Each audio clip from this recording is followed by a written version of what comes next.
এক সময় এক গভীর জঙ্গলে পাশে ছিল একটি শান্ত পুকুর। সেই পুকুরে থাকতো সবুজ রঙের একটি ছোট ব্যাঙ।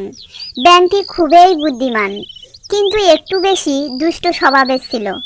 সারাদিন সে পুকুরে লাফালাফি করত, পোকামাকড় খেত আর অন্য প্রাণীদের সঙ্গে গল্প করত।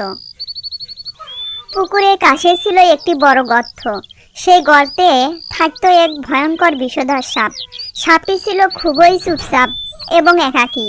সে কারো সঙ্গে ঝামেলা করতো না, কিন্তু কেউ তাকে বিরক্ত করলে এক মুহূর্ত দেরি না করে ফনা তুলে ভয় দেখাতো। একদিন দুপুরবেলা ব্যাঙটি রোদ পোহাতে পুকুরের ধারে বসেছিল। হঠাৎ সে দেখতে পেল সাপটি গর্ত থেকে বের হয়ে রোদে গা এলিয়ে দিচ্ছে। ব্যাঙের মাথায় তখন দুষ্ট বুদ্ধি এলো। সে লাফিয়ে লাফিয়ে সাপের কাছে গেল। আজ একটু মজা করা যাক।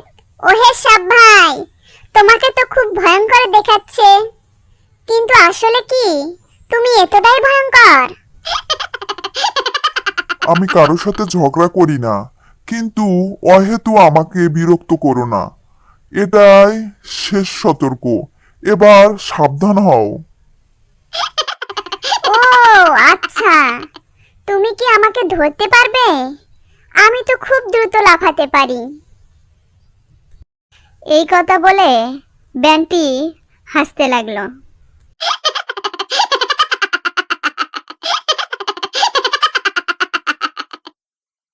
পরের দিন ব্যাঙ আবার এলো।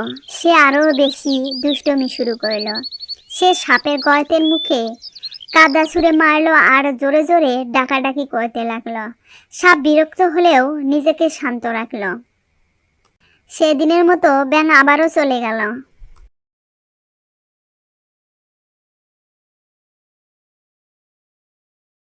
তৃতীয় দিন ব্যাঙ সীমা ছাড়িয়ে গেল। সে সাপের লেজে লাফ দিয়ে বসে পড়ল। এবার সাপ খুব রেগে গেল। আমি অনেক সহ্য করছি। এবার সাবধান হও।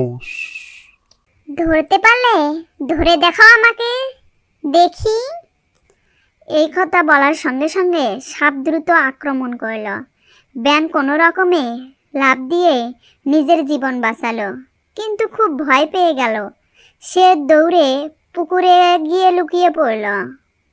উফ, আমার অহংকারে আজ আমাকে বিপদে ফেলেছিল। আর কোনোদিন সাপকে বিরক্ত করব না। আমি খুব ভয় পেয়েছি। আমি খুব ভুল করেছি। সেদিনের পর থেকে ব্যাঙ আর কখনো কাউকে ঠাট্টা ও দুষ্টামি করেনি। সে বুঝে গিয়েছিল যে শান্ত প্রাণীকে দুর্বল ভাবা ভুল, আর অহংকারেই বিপদের কারণ। সাপ আর ব্যাঙকে আক্রমণ করল না। দুজনেই নিজেদের মতো শান্তিতে থাকতে লাগলো। বন্ধুরা, লাইক করো, কমেন্ট করো এবং সাবস্ক্রাইব করো।